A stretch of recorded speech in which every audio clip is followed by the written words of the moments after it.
MP Tamim সরকার, লেখিকা কাপাতুন্নেসা কবিতা, পর্ব সংখ্যা ৫। পাটে পারিয়া। ভয় আর ভালোবাসা কখনোই একসাথে থাকতে পারে না। যাকে ভয় পাওয়া যায় তাকে ভালোবাসা যায় না। ঠিক যেমনটা হয়েছিল সুভার সাথে। জ্ঞান হওয়ার বয়স থেকে যার নাম শুনতে ভয় লাগত, যার নামের সাথে শত রক্তের গল্প জড়িত, যার নাম শুনলে ৮ থেকে ৮০ সকলে ভয় পায়, তাকে কিভাবে ভালোবাসবে সুভা? পোড়াবাড়ি। পোড়াবাড়ি হলো তামিমের রক্তপাতারের সূচনার স্থান, যেখান থেকে জন্ম হয় এক রক্ত পিপাসু লোকের সূচনা, যার না আছে ভয় আর না আছে মনুষ্যত্ব। কিন্তু এই বহীন মানুষের মনে আজকে প্রেমের দক্ষিণা বাতাস বহমান।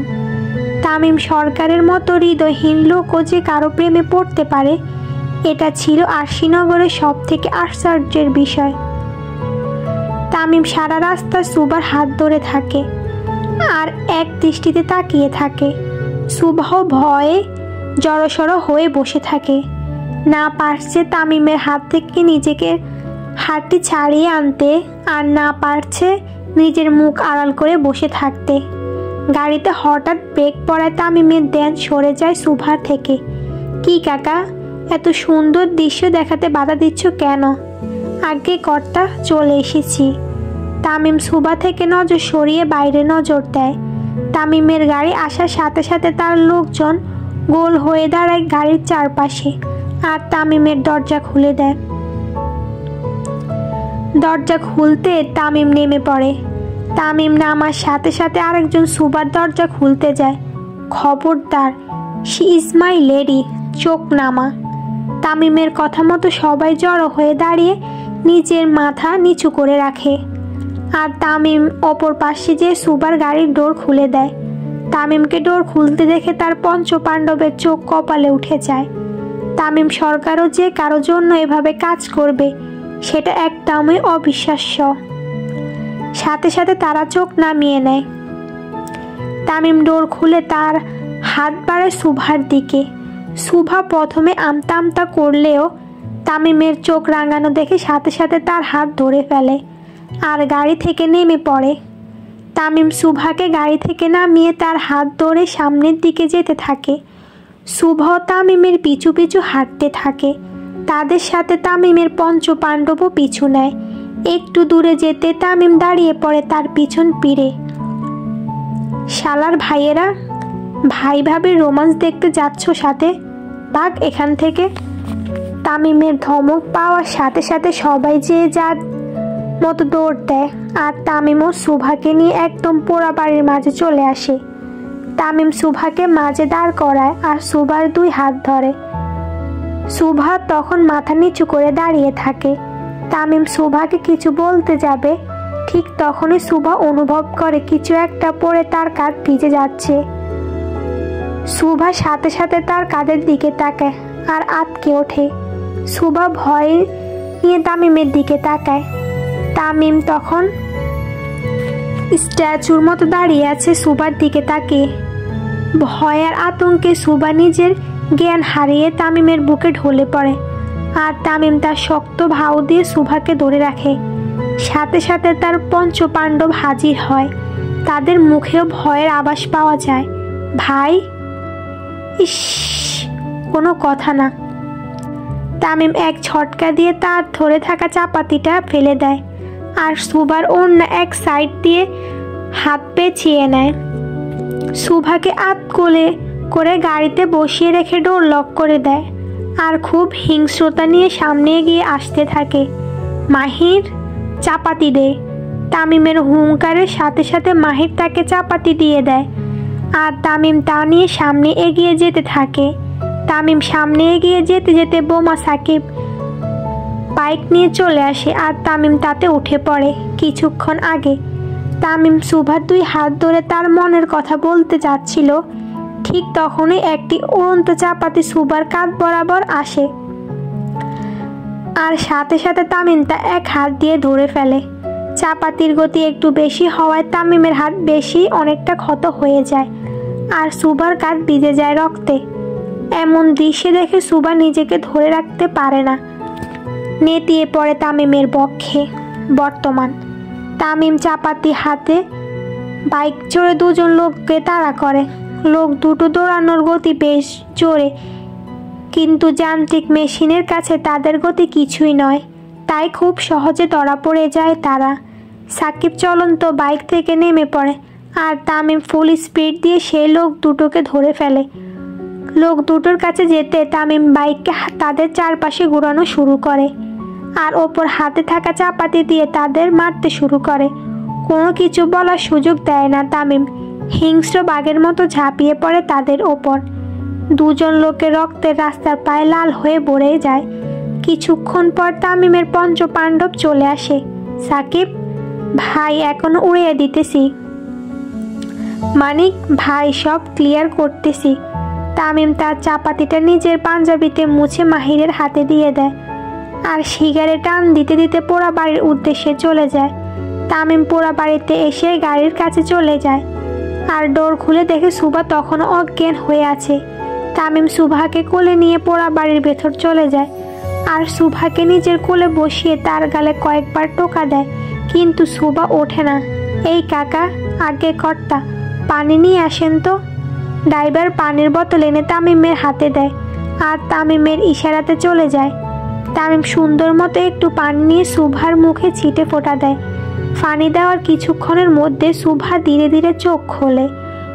চোখ খোলার সাথে সাথে সুভা তামিমের মুখটি দেখতে পায় আর ভয়ে তাড়াতাড়ি করে উঠতে যায়, কিন্তু তামিম তাকে খুব শক্ত করে ধরে ফেলে। সুভা ভালো মতো লক্ষ্য করে সে তামিমের কোলে। তামিম কোনো কথা না বলে সুভাকে জড়িয়ে ধরে আর তার গায়ে লেগে থাকা রক্তগুলো সুভার শরীরে লেগে যায়। তামিম এত জোরে সুভাকে ধরে যে সুভা নিঃশ্বাস নিতেও কষ্ট হয়। কিছুক্ষণ পর তামিম সুভাকে ছেড়ে তার গালে লেগে যাওয়া রক্তগুলো মুছতে থাকে। তামিম সুভার মুখ পরিষ্কার করতে করতে বলে, এত শুকনা হাড্ডি কেন তুমি? সুভা হঠাৎ এমন প্রশ্ন শুনে কি বলবে কিছু ভেবে পায় না। জি, এত চিকনা কেন তুমি? ওজন বলতে কিছুই নেই। বাপ মা খাইতে দেয় না? সুভা মাথা নিচু করে আস্তে আস্তে বলে, জি দেয়, বাল দেয়, খেয়ে দে ওজন বাড়াবা। শুকনা মাইয়ে আমার পছন্দ না। সুভা শুধু মাথা নাড়িয়ে সম্মতি জানায়। তামিম সুভাকে নামায় তার কোল থেকে আর সেও উঠে দাঁড়ায়। এই কাকা। তামিমের ডাক শুনে ড্রাইভার তাড়াতাড়ি চলে আসে। জি ছোট কর্তা, ওরে বাড়ি দিয়ে আসেন। জি। তামিমের নির্দেশ মতো ড্রাইভার সুভাকে নিয়ে যেতে থাকে আর তামিম তাকিয়ে থাকে সুভার যাওয়ার দিকে। সুভা একটু দূরে যেতে তামিম খুব জোরে সুভার নাম ধরে ডাক দেয়। এই সকাল। তামিমের ডাক শুনে সুভা থমকে যায় আর দাঁড়িয়ে পড়ে সেখানে।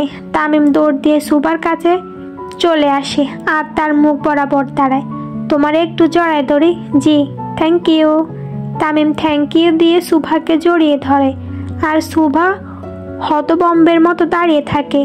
সে তামিমকে ধরার জন্য সম্মতি দেয়নি, কিন্তু তামিম সুভার জিকে সম্মতি ভেবে তাকে জড়িয়ে ধরে। কিছুক্ষণ পর তামিম সুভাকে ছেড়ে দেয়। যাও, বাড়ি যাও। সুভা মাথা হেলিয়ে গাড়িতে উঠে বসে আর তামিম সুভার গাড়ির দরজা লাগিয়ে তাকে বিদায় দেয়। গাড়ি না যাওয়া অবধি তামিম তাকিয়ে থাকে। সর্বনাশ হয়ে গেছে, পেশে গেছি আমি। তামিম খুব জোরে জোরে নিজেকে কথাগুলো বলতে থাকে আর সাথে সাথে তার পঞ্চপাণ্ডব এসে হাজির হয়। কেঠা করলো আপনার সর্বনাশ ভাই, আমারে কন খালি। তামিম কালামানিকের কথা শুনে পিছনে ফিরে তাকায় আর তার পাশে থাকা টাকলা মফিসের হাত ধরে টান দিয়ে তার টাক মাথা চুমু খায়। এই টাকলায় আমার সর্বনাশ করেছে, ধর ওরে। তামিমের কথা শুনে বাকি চারজন টাকলা মফিসের উপরে ঝাঁপিয়ে পড়ে আর যে যার মতো কিল ঘুষি দিয়ে মারতে থাকে। অন্যদিকে তামিম তখনও সুভাকে জড়িয়ে ধরার মুহূর্ত ভুলতে পারে না। আল্লাহরে, মারে বাপরে, ওরা আমার সর্বস্ব লুইটা নিল। ভাই বাঁচান আমারে, ও ভাই। টাকলা মফিসের চিৎকার শুনে তামিমের টনক নড়ে। সে পিছনে ফিরে দেখে আসলে মফিসকে ধরে বাকিরা রামকেলানি দিচ্ছে। শালার ভাইয়েরা থাম। আমার টাকলার টাক পাঠাইতেছস কেন? তামিমের কথা শুনে বোমা সাকিব প্রতিবাদ করে ওঠে। না ভাই, ওই আপনার সর্বনাশ করেছে, ওরে ছাড়ুম না।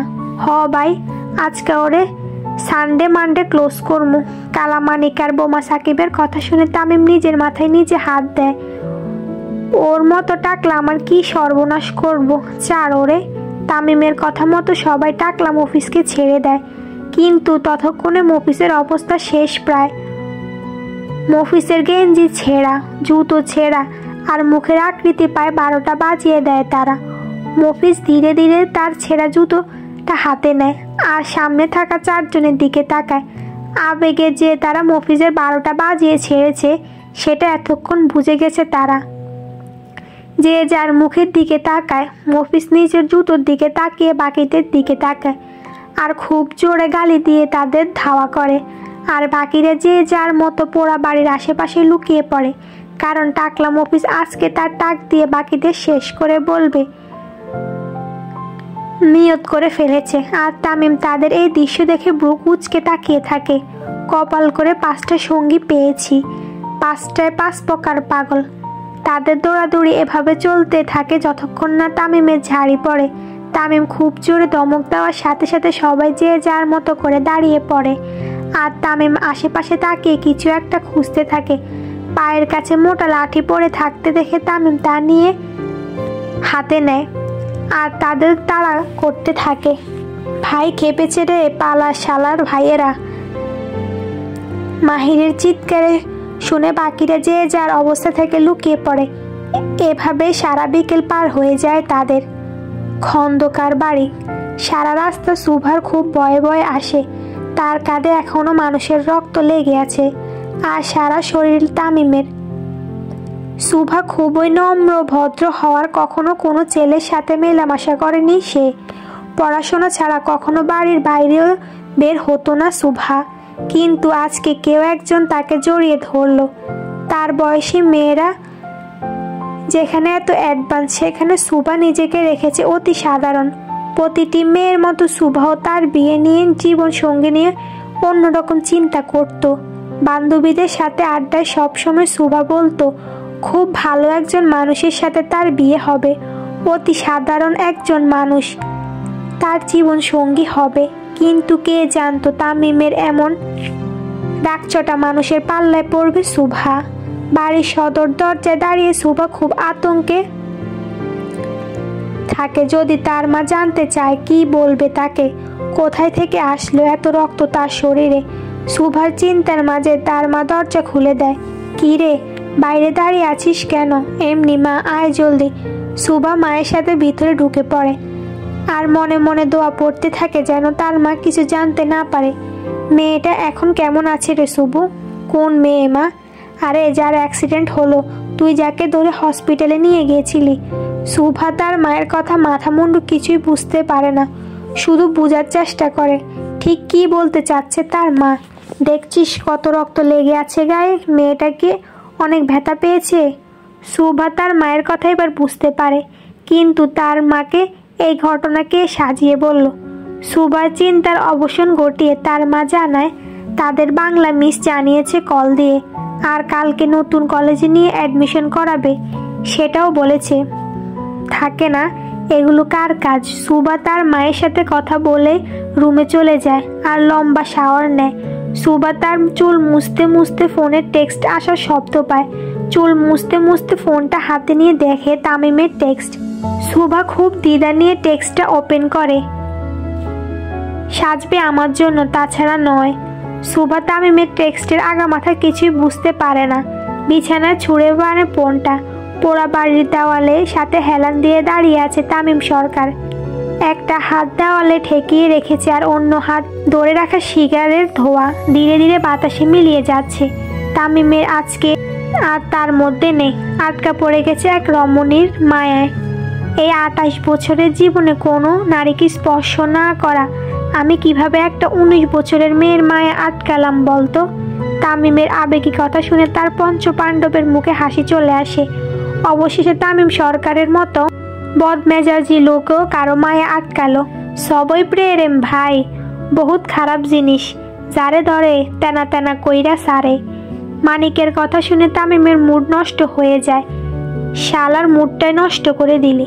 তামিমের কথার মাঝে মাহির বলে, সরকার বাড়ি থেকে কল এসেছিল, তামিমকে যেতে বলেছে তানভীর সরকার। মাহিরের কথা শুনে তামিম আর বাকিরা রওনা দেয় বাড়ির উদ্দেশ্যে। তামিম আর খোলা জিপ নিয়ে রওনা দেয়, আর বাকিরা বাইক নিয়ে যার পিছু পিছু আসে সরকার বাড়ি। আজকে সরকার বাড়িতে যেন চাঁদের হাট বসেছে। বিভিন্ন মন্ত্রণালয়ের মন্ত্রীগণ এসেছে আজকে সরকার বাড়িতে। ভোটে তানভীর সরকারে জিতে আরেকবার প্রধানমন্ত্রী হওয়ার সুযোগ প্রায় 97%। সেই সুবাদে প্রায় নেতারা এসে ভিড় করে। কিন্তু আজকে এই মিটিং একটু অন্যরকম বটে। তামিম সরকারের বিয়ের কথা হচ্ছে আজকে। স্যার, আমি বলি কি, তামিম বাবা আসলে তার সাথে একবার কথা বলুন। দেখুন পানিমন্ত্রী, তামিম কাকে বিয়ে করবে এটা তার ব্যক্তিগত ব্যাপার, আমি কোনো গ্যারান্টি দিতে পারছি না। তাও স্যার, মেয়েটা জিদ ধরেছে তামিম বাবাকে বিয়ে করবে। কে কাকে বিয়ে করেছে মন্ত্রী? তামিম অন্দরমহলে ঢোকার সাথে সাথে কেমন যেন একটা নীরবতা শুরু হয়ে যায় সেখানে। তামিমকে ভয় পায় না এমন লোক খুব কমই আছে। আসলে বাবা, আপনার বিয়ের কথা হচ্ছিল। তাই নাকি? যতদূর জানি আমি তো এতিম না, বাপ আছে আমার এখানে। আপনার চিন্তা করতে হবে না। তানভীর সরকার মুখে একটু হাসি নিয়ে তামিমের কাছে যায়। বাবা যান, এবার কিন্তু আপনার বিয়েটা করা উচিত। আপনার ছেলের বউ এখনো অনেক ছোট আব্বা, আমাকে সামলানোর ক্ষমতা তার নেই। ইন্টার পরীক্ষা শেষ হোক তারপর তুলে আনবনে। তামিমের কথা শুনে উপস্থিত সকলে একটু চমকে যায়। শেষমেশ তানভীর সরকারের ছেলে একটি ইন্টার পড়ুয়া মেয়েকে বিয়ে করতে যাচ্ছে। যদিও সকলের মধ্যে একটু আলোচনা শুরু হয়, কিন্তু তামিম সরকারের ব্যক্তিগত বিষয়ে কথা বলবে এমন সাহস কারো নেই। তামিম সরকার তামিমের কথাগুলো বলে চলে যায় উপরে, আর দরজা লক করে দেয়। লম্বা একটা শাওয়ার নিয়ে তামিম এসে সোজা তার বেডে বসে পড়ে আর নিজের ফোন বের করে সুভার ছবি দেখে। আমার ঘুম কেড়ে নিয়ে তুই আরামে ঘুমাবা, তা তো হবে না সকাল। তামিম কিছুক্ষণ চিন্তা করে তার লোকদের ফোন দেয়, তাড়াতাড়ি ব্যবস্থা কর, আমার ঘুম আসতেছে না। তারপর তামিম রেডি হয়ে বেরিয়ে পড়ে, সাথে তার লোকেরাও থাকে। কিছুক্ষণ পর গাড়ি থামে সুভার বাড়ির সামনে। তামিম নামা মাত্রই সুভাদের বাড়িওয়ালা তার কাছে চলে আসে আর থর থর করে কাঁপতে থাকে। চাবি তার হাতে দেয়। মাহির ভাই দে। জি ভাই। তামিমের নির্দেশনার মতো সুভাদের বাড়িওয়ালাকে নগদ 50,000 টাকা দেয় মাহির, কারণ সুভাদের বাড়ির ডুপ্লিকেট চাবি তাকে এনে দেয় সে, যেটা দিয়ে দরজা খুলে তামিম সুভার কাছে যাবে। তাই খুশি হয়ে তামিম তাকে পুরস্কার দেয়। মানিক ভাই, আমি এখনই যাইতেছি। তামিমের কথা মতো মানিক আগে বাড়ির ভেতরে ঢুকে আর সবাইকে ক্লোরোফোম দিয়ে অজ্ঞান করে ফেলে, সুভাকে ছাড়া। ভাই একটা কথা কই, বল। আপনি চাইলে তো যে কোনো বাড়ির ভেতরে যাইতে পারেন, বাধা দেওয়ার মতো কারো সাহস নেই, তাহলে এই গোপনীয়তা? মাহির কথা শুনে তামিম উপরে তাকায় আর আসমানের দিকে ইশারা করে বলে, আমি চাইতেছি না সে ভয় পাক, তার পরিবার তাকে কোনো প্রেশার দিক। তামিম কথাগুলো বললেই ভিতরে ঢুকে পড়ে আর বাকিরা যে যার মতো গাড়িতে শরীর এড়িয়ে দেয়। বাড়ির ভিতরে ঢুকে সোজা সুভার রুমে চলে যায় আর তার মাথার কাছে যেয়ে বসে। এক দৃষ্টিতে তাকিয়ে থাকে সুভার দিকে। আজকে যেন তামিমের পরীকে রাত পরী থেকে কম লাগছে না। এই রাত পরী। তামিম এভাবে বেশ কয়েকবার সুভাকে ডাকে, কিন্তু রাত বেশি হওয়ায় বেশ গভীর ঘুমে আচ্ছন্ন থাকে সুভা।